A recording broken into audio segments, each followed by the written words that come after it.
Shalom, Damai di hati. Puji nama Tuhan, bersyukur sekali bisa berjumpa kembali Bapak Ibu Saudara. Mohon maaf ya, kami agak terlambat ya. Bukan agak terlambat, sangat terlambat ya, untuk mengupload renungan MTPJ di minggu berjalan ini. Dan puji Tuhan, apa kabar Bapak Ibu Saudara? Berharap Bapak Ibu Saudara dalam keadaan yang sehat dan diberkati oleh Tuhan. Dan di kesempatan kali ini dalam perenungan kita tentunya dalam perenungan MTPJ terambil dalam perjanjian baru 2 Korintus 4 ayat 1 hingga yang ke-15, dan tema di sepanjang minggu ini harta rohani. Namun sebelum lebih jauh kita merenungkan kebenaran firman Tuhan, mari kita berdoa. Terima kasih Bapa di surga, kami bersyukur Tuhan untuk kasih setia Tuhan yang terus menganugerahkan kami hidup dalam keselamatan dan tetap setia taat akan mentaati semua apa yang menjadi kehendak Tuhan dalam kehidupan kami. Bapa di surga, di kesempatan kali ini kami rindu merenungkan kebenaran firman Tuhan. Biarlah roh dan hikmat Tuhan menuntun hati dan pikiran kami sehingga kami boleh mengerti, memahami apa yang menjadi maksud dan kehendak Tuhan dalam kehidupan kami sebagai anak-anak Tuhan. Maka Tuhan berfirmanlah bagi kami tidak izinkan satu roh iblis pun yang akan merampas kebenaran firman Tuhan dari hati dan pikiran kami. Maka kami sepakat dalam nama Yesus, kami menolak si jahat. Dan biarlah firman-Mu yang melingkupi kehidupan kami, dan kami mau rindu taat akan kebenaran firman-Mu. Terima kasih Bapa di sorga. Waktu-waktu ke depan kami serahkan dalam tangan kasih Tuhan. Dalam nama Yesus kami berdoa. Amin. Amin. Nah Bapak Ibu Saudara, seperti biasa dalam perenungan firman Tuhan di kesempatan kali ini dibagi menjadi 3 bagian. Yang pertama kita akan melihat apa yang menjadi latar belakang kitab ya, yang terambil dalam 2 Korintus pasal 4 ayat 1 hingga 15, dan apa yang menjadi pesan teks ya, tentunya dalam Korintus dalam bacaan kita di sepanjang minggu berjalan ini. Dan yang terakhir, apa yang menjadi implikasi ya, berhubungan dengan tema tentunya ya, tema di sepanjang minggu ini harta rohani. Bapak Ibu Saudara, selamat menyaksikan dan Tuhan Yesus memberkati. Ibu saudara yang dikasihi dan diberkati oleh Tuhan, apa kabar hari ini? Nah, kita akan kembali belajar dari kitab 2 Korintus. Sama seperti kitab 1 Korintus, memang kitab ini ditulis oleh Rasul Paulus, yang dapat kita baca pada pasal 1 ayat yang pertama, yang Paulus pada bagian ini menyertakan nama Timotius, nama yang pastinya tidak asing lagi, seorang yang masih muda namun menyerahkan hidupnya bagi Tuhan. Tujuan surat ini jelas, yaitu kepada jemaat Allah di kota Korintus dan orang-orang kudus di seluruh Akaya. Mari sedikit mengulas tentang kota Korintus. Jadi kota ini terpilih sebagai ibu kota provinsi Akaya. Korintus menjadi tempat tinggal gubernur Romawi di provinsi itu, dan letak Korintus ini sangat strategis. Di samping dilalui oleh jalur utama yang menghubungkan wilayah timur dan barat, beberapa rute laut juga bertemu di kedua pelabuhan kota ini. Nah, letak yang strategis membuat kota Korintus menjadi pusat perdagangan yang terkenal pada zaman itu, dan membuat kota ini menjadi kota yang sangat kaya raya. Kota Korintus juga dikunjungi oleh banyak wisatawan yang bersiara ke kuil dewa Afrodit atau Afrodite, yaitu Dewi Cinta, kecantikan, kesuburan, dan juga pelayaran. Penduduk Korintus ini sangat terbuka pada dunia luar, yang secara tidak langsung ini yang membuat kehidupan di Korintus itu menjadi sangat bebas. Sampai-sampai ada ahli sejarah yang menyebut mereka sebagai orang-orang bejat atau amoral. Namun Korintus juga merupakan tempat yang sangat strategis untuk pekabaran Injil, sehingga Paulus merintis jemaat di sana. Nah, Bapak Ibu Saudara yang diberkati oleh Tuhan, kitab 2 Korintus yang akan kita bahas hari ini itu sekali lagi ditulis kepada anggota gereja sementara Paulus ada di Makedonia selama perjalanan misionarisnya yang ketiga. Paulus menyampaikan pujiannya kepada jemaat Korintus karena telah menaati pesan yang disampaikannya pada surat yang pertama, dan Titus merupakan orang-orang yang ditunjuk oleh Paulus untuk mengantarkan surat ini. Surat yang berusaha menjawab berbagai permasalahan yang terjadi di Korintus. Nah, ketika itu salah satunya terjadi pertikaian antara Paulus dan orang-orang yang ada di sana yang memfitnahnya, yaitu rasul-rasul palsu yang memberitakan Yesus lainnya. Akan tetapi, lawannya justru mengklaim bahwa Paulus itu adalah rasul yang palsu sehingga kewenangannya sebagai rasul yang baik diragukan. Tingkah Paulus yang meninggalkan jemaat dengan tergesa-gesa itu membuatnya seolah-olah dilihat benar tuduhan bahwa dia rasul palsu. Karena itu saat Paulus bertemu dengan Titus di Makedonia, Titus membawa berita kepadanya dari Korintus bahwa surat sebelumnya telah dia kirim dan itu diterima dengan baik oleh orang-orang kudus di sana.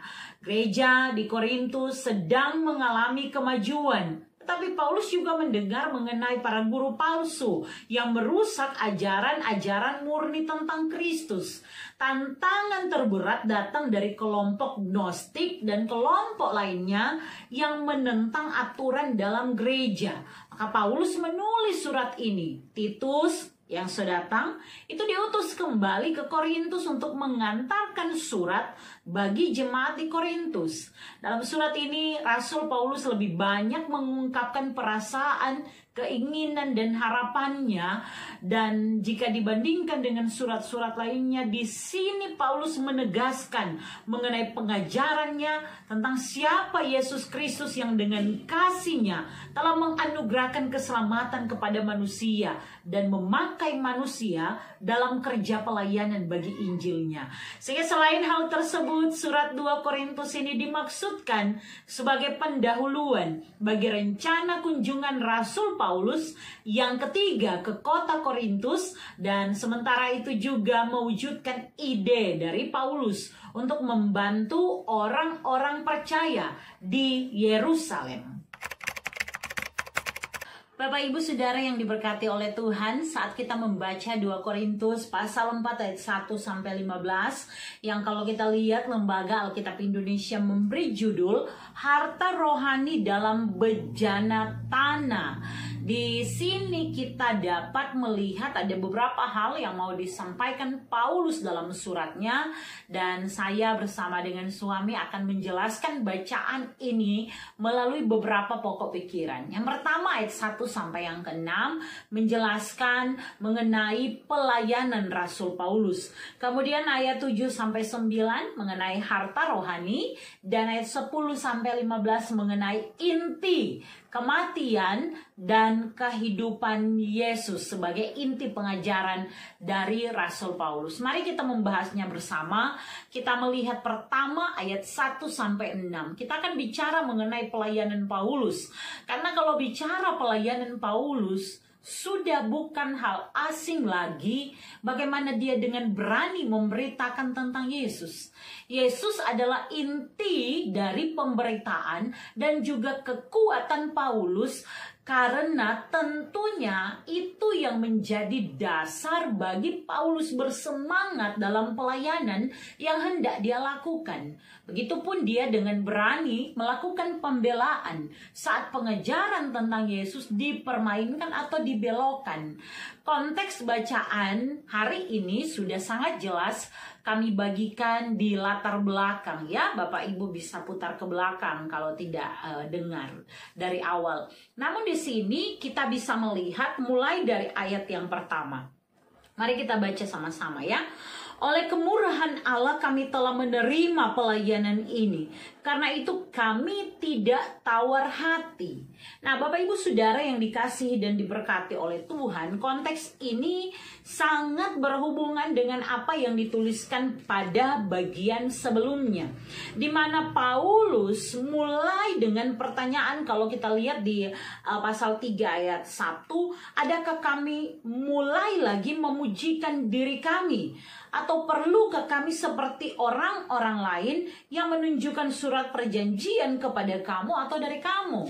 Nah, Bapak Ibu Saudara yang dikasihi dan diberkati oleh Tuhan Yesus Kristus, di sini sangat jelas bahwa Paulus mau menjelaskan kekuatan tapi juga kemampuannya dalam melayani itu karena kemurahan Allah yang telah menuntun dia dalam pelayanan, sehingga sekalipun sempat diragukan oleh orang-orang yang menerima surat, dalam hal ini orang Korintus, karena pemberitaan, jangan-jangan Paulus itu bukan rasul yang sebenarnya, tapi rasul palsu. Tetapi Paulus tidak tawar hati mendengar hal-hal seperti itu. Namun sebaliknya, ayat 2 dia bilang, tetapi kami menolak segala perbuatan tersembunyi yang memalukan. Itu pertama, bahwa Paulus tidak mau sama melakukan seperti orang-orang yang ada pada waktu itu yang mulai memutarbalikkan kebenaran.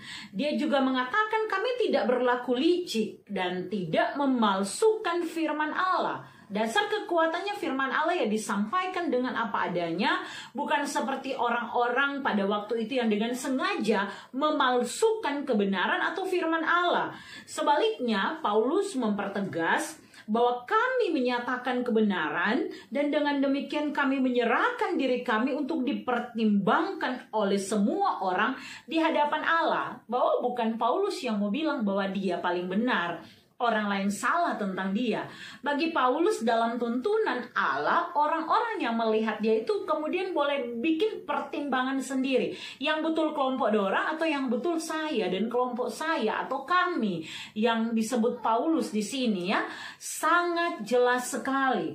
Selanjutnya bicara tentang pelayanan Paulus, kita menemukan di sini bahwa kendati diperhadapkan dengan tantangan, masalah moral yang luar biasa, namun hebatnya persoalan-persoalan itu dihadapi Paulus dengan jiwa seorang gembala yang dipakai oleh Tuhan. Paulus dengan tulus melihat kerja pelayanan sebagai milik Tuhan, dan karena itu dia berkata bahwa bukan untuk dirinya sendiri dia melayani, tetapi untuk kemuliaan Kristus. Ayat 5 mari kita baca sama-sama.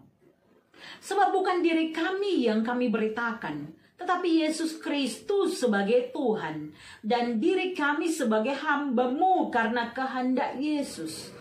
Ya, luar biasa sekali ya, seorang rasul yang tidak hanya sekedar dalam keadaan seperti itu dia tidak pusingkan dirinya, tetapi dia bilang, "Torang kok bukan beritakan tong diri, yang torang beritakan adalah Tuhan Yesus, sehingga kalian sendiri yang dapat membedakan apakah kami ini sedang menonjolkan diri ataukah kami datang karena kemurahan Allah dan kamu melihat ada buahnya."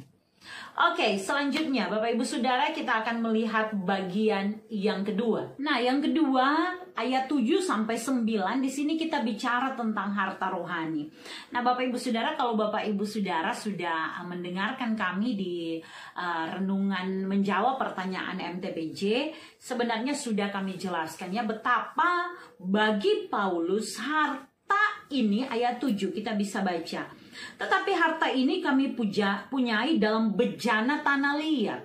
Paulus menunjuk dirinya sebagai bejana tanah liat yang dibentuk oleh Allah, yang di dalamnya bagi Paulus dia memiliki harta rohani. Dia memiliki harta, artinya sesuatu yang sangat bernilai. Kalau bicara harta toh, maka ini sesuatu yang sangat bernilai, yaitu kekuatan yang melimpah-limpah yang berasal dari Allah, bukan dari diri kami. Bahwa yang paling berharga, kata Paulus, itu berasal dari Allah yang diberikan di dalam tanah hatinya, dalam bejana tanah liat, dan itu menjadi harta yang bagi Paulus ini cukup untuk menjadi kekuatan menghadapi berbagai tantangan dalam pelayanan. Sehingga buahnya jelas, ada di ayat 8 dan 9. Dalam segala hal kami ditindas, Paulus mengalaminya, namun tidak terjepit. Bagi Paulus, kami habis akal, namun tidak putus asa. Ayat 9, kami dianiaya, namun tidak ditinggalkan sendirian. Kami dihempaskan, namun tidak binasa. Ini kekuatannya, bahwa Paulus menggambarkan betapa ketika Allah menganugerahkan kasih dan anugerahnya, memberi kekuatan kepada orang-orang yang dipilihnya dalam kerja pelayanan. Allah sendiri yang akan membela. Sehingga terkadang secara manusia, masa kok ada orang yang dalam keadaan ditindas tetapi kemudian pun dia boleh mengaku dia tidak terjepit. So habis akal pun dia tidak putus asa. Seolah-olah ada kekuatan yang ini di luar. Kalau di dalam versi manusia, so pasti yang ada adalah kelemahan, ya, kemunduran, ketakutan, kematian, kegelisahan. Tetapi Paulus mengatasi semuanya itu karena dia mengandalkan apa yang dianugerahkan Tuhan sebagai harta rohani, yaitu kekuatan yang daripada Allah. Nah, Bapak Ibu Saudara yang dikasihi dan diberkati oleh Tuhan, hal terakhir yang dapat kita bahas yaitu ayat 10-15 menjelaskan mengenai kematian dan kehidupan Yesus. Di sini kita bisa lihat contohnya ayat 11. Sebab kami yang masih hidup ini terus-menerus diserahkan kepada maut karena Yesus, supaya juga hidup Yesus menjadi nyata di dalam tubuh kami yang fana ini. Jadi Paulus mengakui bahwa yang dia bawa itu adalah tubuh yang fana. Paulus sebenarnya mau bilang bahwa nyana ada kok yang perlu dibanggakan dengan DP tubuh jasmani, apalagi DP diri. Sehingga dia mau menonjolkan diri lebih baik dari orang lain. Yang dia mau lakukan adalah menjaga kebenaran dalam pemberitaan Injil itu. Yaitu tentang keselamatan di dalam nama Yesus. Yesus yang sudah mati namun bangkit kembali. Yesus yang di dalam kematiannya menganugerahkan keselamatan kepada orang yang percaya.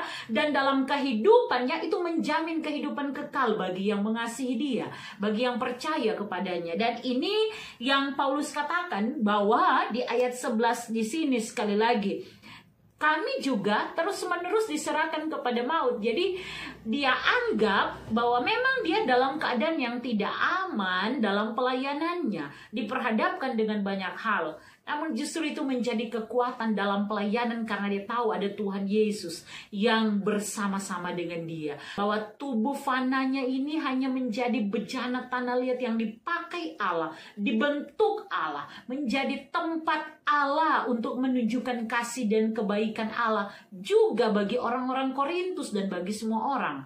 Dan Bapak Ibu Saudara, kalau kita lihat seterusnya, Paulus di sini contohnya di ayat 14. Karena kami tahu bahwa ia yang telah membangkitkan Tuhan Yesus akan membangkitkan kami juga bersama-sama dengan Yesus.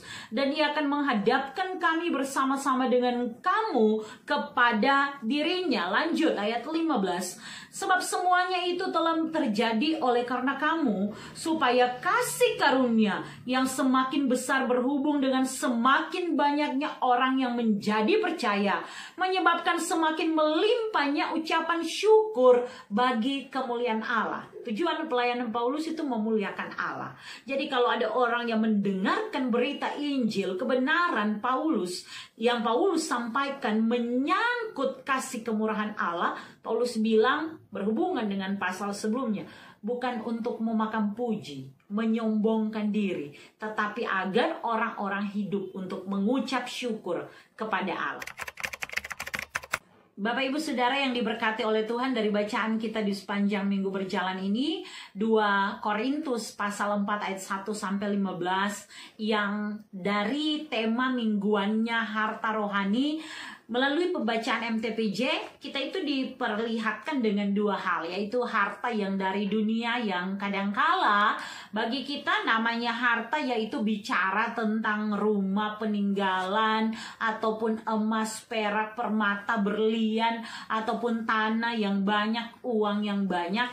Tetapi dalam versi bacaan kita hari ini, kita melihatnya menjadi harta rohani, sesuatu yang jauh lebih penting, yang tidak akan pernah rusak, yang tidak dapat dibatalkan oleh siapapun. Ini bicara tentang karunia Allah, pemberian Allah, kemurahan Allah yang memberikan kekuatan kepada orang-orang yang setia melayani Dia.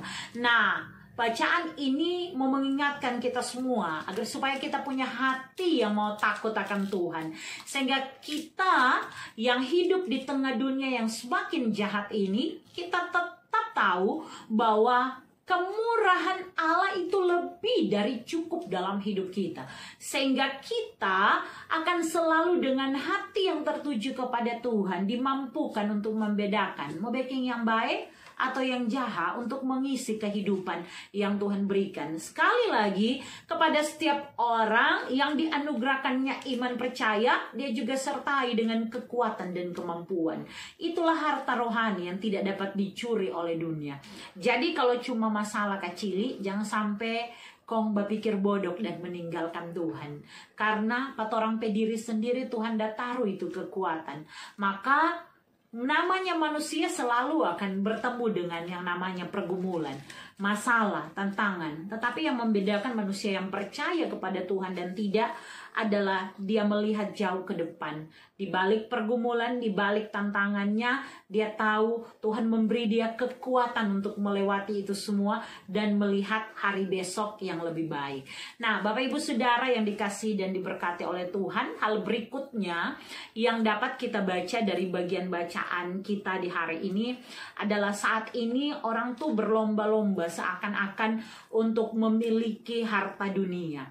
Orang tuh kayaknya mau berusaha sebisa mungkin untuk punya uang yang lebih, tabungan yang cukup, dan ini tidak salah. Tetapi pertanyaannya bagaimana dengan kita?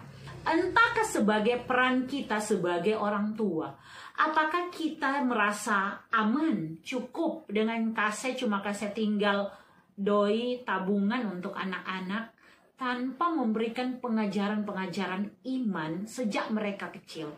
Agar supaya mereka cinta Tuhan karena mereka mendengar dalam keadaan duduk, berdiri, tidur, bermain dengan orang tua, kita perdengarkan, kita soundingkan, ingatkan mereka tentang kasih Kristus dalam kehidupan mereka. Dan kasih Kristus itu lebih dari cukup. Sehingga ketika anak-anak pun dengar itu, dia tidak akan menyakiti dirinya dan orang lain ketika bertemu dengan masalah. Bukan lagi hal yang rahasia ya. Anak-anak sekarang yang kalau dapat pergumulan sedikit semulai iris tangan, semulai coba-coba merokok, vape, kemudian coba mabuk-mabukan. Tetapi hari-hari ini kita diingatkan ya bahwa penting bagi kita untuk memperhatikan, sehingga orang tua jangan lelah ajak anak untuk datang beribadah ke gereja. Iko persekutuan remaja, pemuda, antar dia ke ibadah sekolah minggu. Sekalipun kita sibuk, maka kita akan menyiapkan waktu terbaik untuk bicara tentang Tuhan kepada anak-anak kita. Dan selanjutnya kita belajar harta rohani yang diberikan oleh Tuhan Yesus itu menjadikan kita kaya. Karena itu jangan pernah takut menghadapi hari besok. Penderitaan, kematian, dan kebangkitan Yesus itu adalah satu peristiwa sempurna yang cukup menunjukkan kepada kita bahwa kita sangat berharga di mata Tuhan. Karena itu dia akan menolong kita menghadapi setiap hal yang terjadi di dalam kehidupan kita. Kami sangat berharap agar supaya perenungan ini memotivasi kita semua ya, bahwa dengan harta rohani di bejana tanah liat yang ada dalam hidup kita, kita yang mungkin hanya mengenakan manusia yang fana ini. Torang mau sampai kapan tong hidup, nobody knows ya. Nggak ada yang tahu. Tetapi bukan seberapa lama, tetapi apakah orang telah melihat Kristus lewat hidup kita ketika kita ada di tengah dunia. Bukan lagi pertanyaannya seberapa banyak yang kita wariskan kepada anak-anak remaja di jemaat, anak-anak pemuda di jemaat, seberapa sering orang hadir di ibadah sekolah minggu, seberapa banyak orang masuk gereja di petorang pe gereja, tetapi seberapa banyak dari orang yang melihat kita memuliakan Tuhan. Tuhan Yesus memberkati kita semua. Amin. Firman Tuhan. Bapak Saudara yang berkati oleh Tuhan, itulah perenungan firman Tuhan yang dapat kami bagikan ya. Kami percaya dan kami yakin Bapak Saudara akan diberkati lewat firman Tuhan yang kami bagikan ini. Dan akhirnya kita harus berpisah ya. Kita akan berjumpa nanti minggu depan, dan silakan hambanya untuk menutup kita dalam doa. Ya, Bapak Ibu Saudara, mari kita berdoa. Tuhan Yesus, kami bersyukur untuk kesempatan bagi kami boleh membagikan kebenaran firman. Di tengah tanggung jawab pelayanan kedua hamba-Mu, kami sungguh percaya waktu ini waktu terbaik dalam kenan Tuhan. Sehingga setiap perkataan firman yang telah diberitakan akan menjadi kekuatan bagi setiap pendengar. Tuhan yang akan memberkati, Tuhan yang akan memulihkan setiap yang sakit, menyembuhkan dalam nama Tuhan Yesus. Bahkan dalam duka cita yang dialami terlebih khusus ketika pada perenungan sebelumnya kami mendoakan kesembuhan untuk adik Mosa, tetapi dalam kenan Tuhan kami boleh melihat karya Tuhan dengan memanggil pulang anak kekasih ini menjadi milik Tuhan. Kami sungguh percaya Tuhan bahwa Engkau yang menghibur dan menguatkan keluarga. Terima kasih Bapa di sorga. Taruhkan kepada kami iman yang mau taat kepada Tuhan, sehingga harta rohani yang kami miliki itu dapat dilihat orang dan orang memuliakan Tuhan lewat kehidupan kami. Terima kasih Bapa di sorga, ini doa kami dalam nama Tuhan Yesus kami berdoa. Amin. Amin. Nah, Bapak Saudara, pada akhirnya sampai jumpa. Tuhan Yesus memberkati.